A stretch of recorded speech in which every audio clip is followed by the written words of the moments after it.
Hi, this is Bill Spence. The world is on the brink of a technological revolution beyond anything in human experience.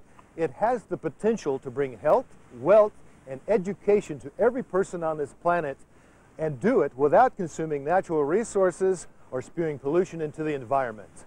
Nanotechnology, it's about building things atom by atom, molecule by molecule. The goal of nanotechnology is to build tiny devices called nanomachines. To build things on such a small scale, you have to be able to manipulate atoms individually. The challenge of nanotechnology is to place atoms precisely where you wish on a structure. Does this sound like science fiction? Actually, it's based on science fact.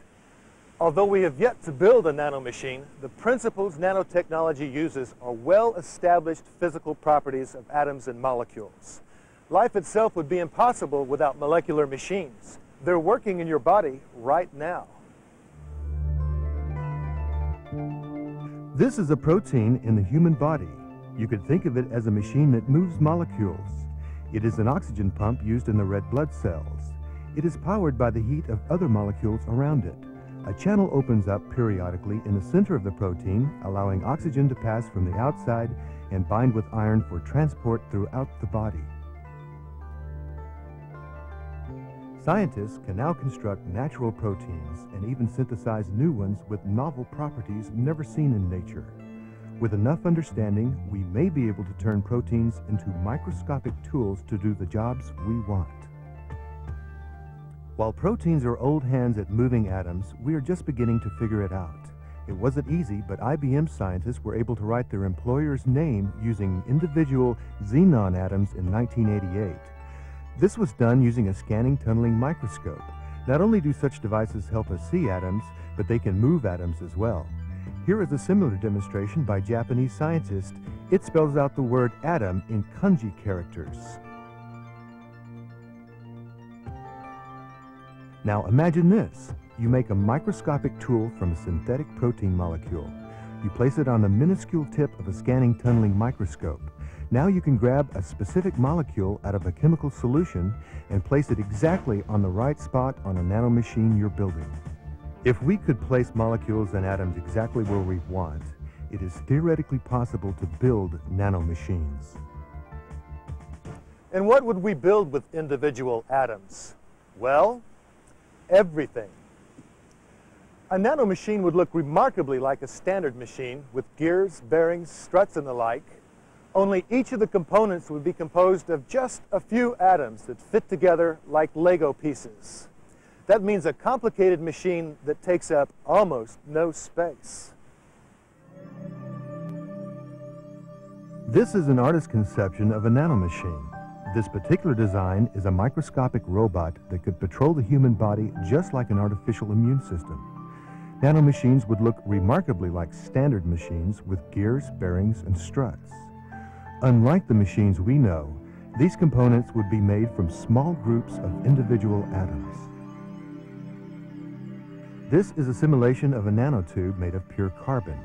This tiny structure, commonly known as a Bucky tube, is synthesized in labs all over the world.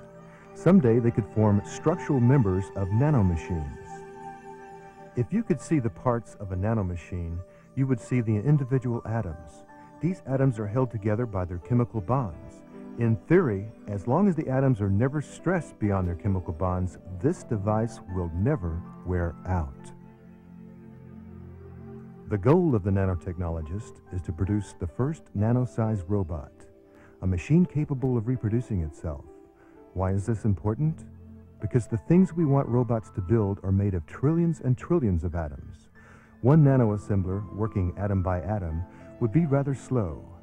Huge numbers of nanoassemblers all working together can build useful products quickly. How about self-assembling consumer goods made from carbon pumped out of the atmosphere?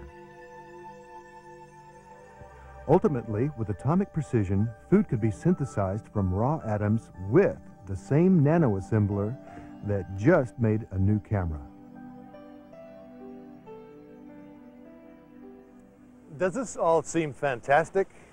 Well, it is theoretically possible. The tools for this new technology are being developed in the fields of biology, chemistry, and electronics. Right now, some 200 corporate, government, and university labs around the world are engaged in nanotechnology research. Although we have yet to make a nanotechnological breakthrough, the possibilities are endless. Please join me next time for more Nanotech Dreams.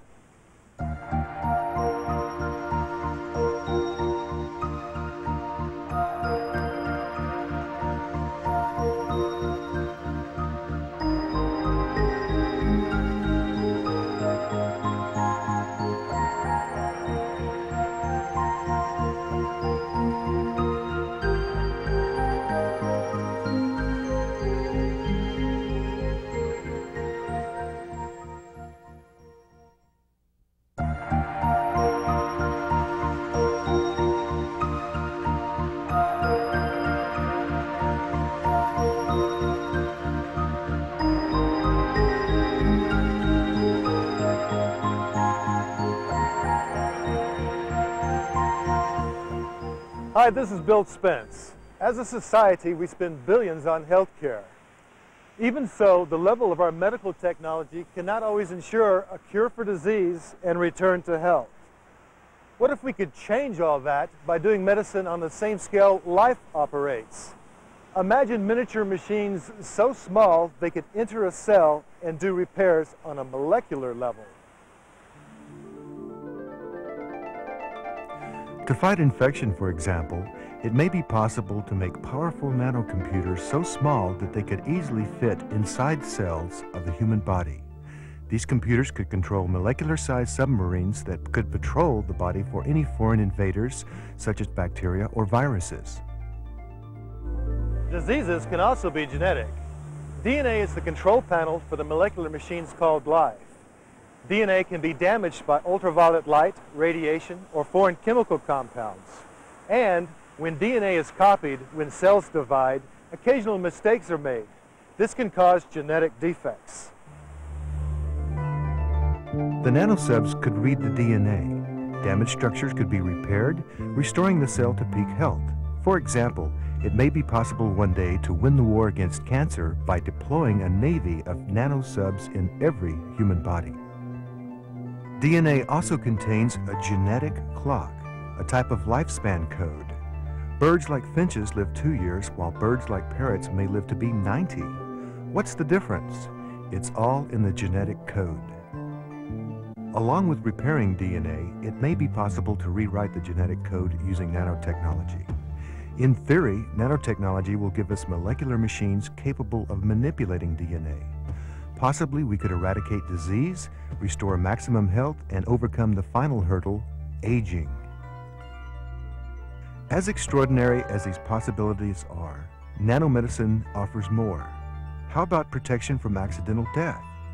Nanomachines might be able to weave a diamond-hard net of carbon throughout the tissues and bones of the body. Our outward appearance would be unchanged. However, a piece of flying glass would be unable to cut through your body.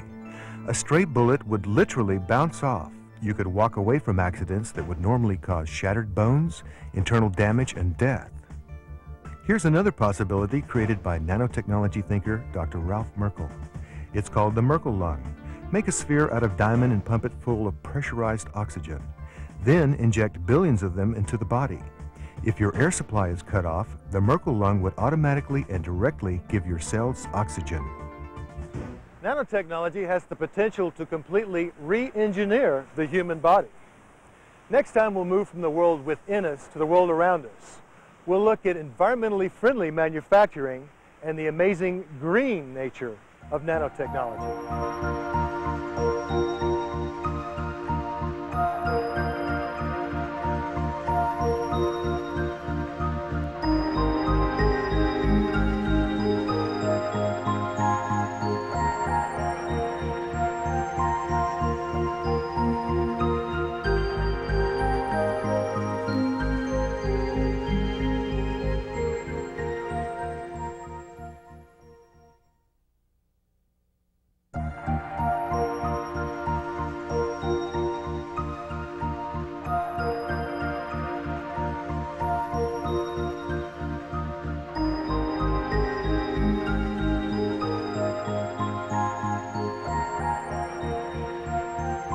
Hi, this is Bill Spence.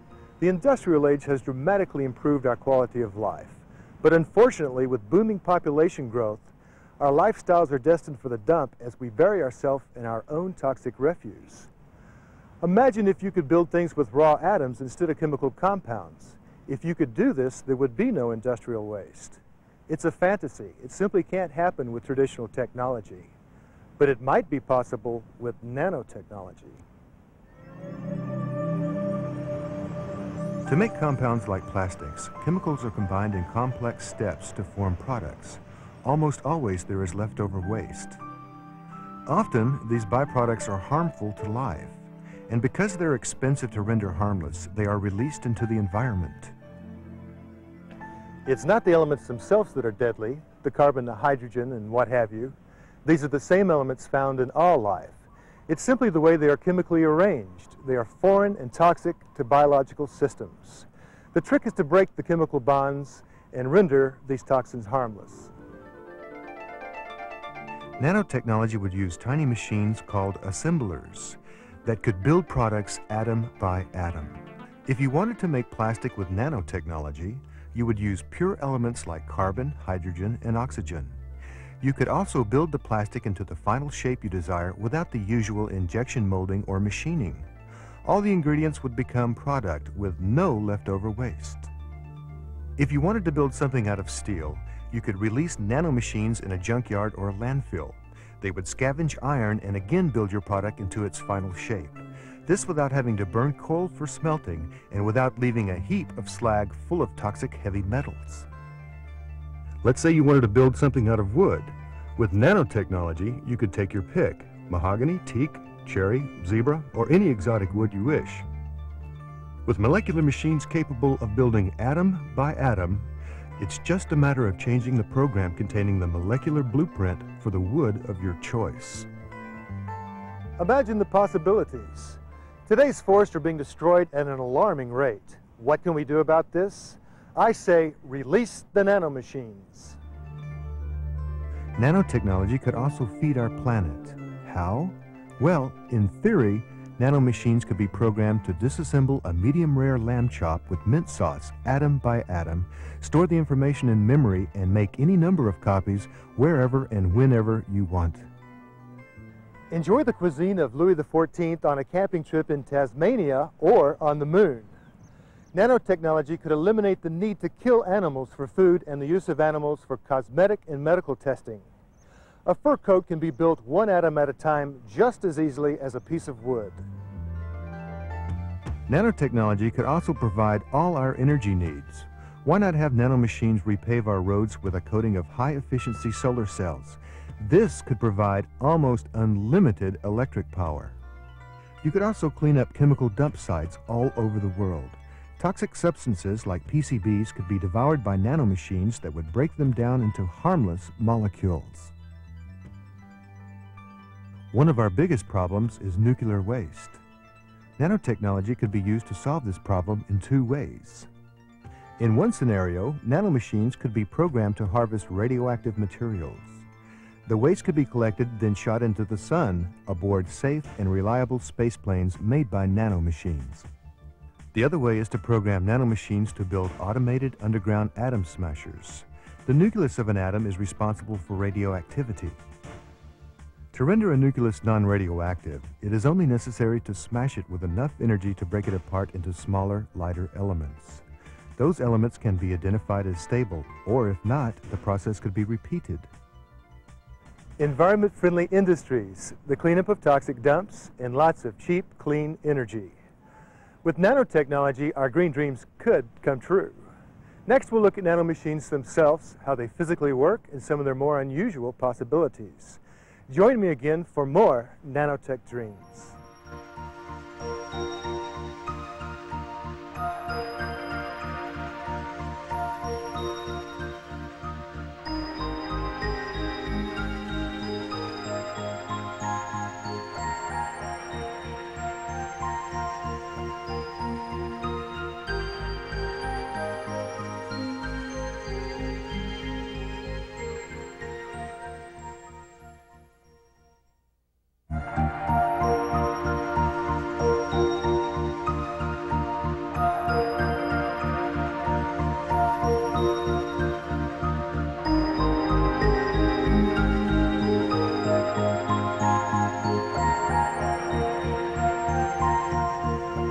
Hi, this is Bill Spence. For the past few days, we've been talking about molecular machines and some of their uses. Today, some rather fantastic but perhaps obtainable nanotech dreams.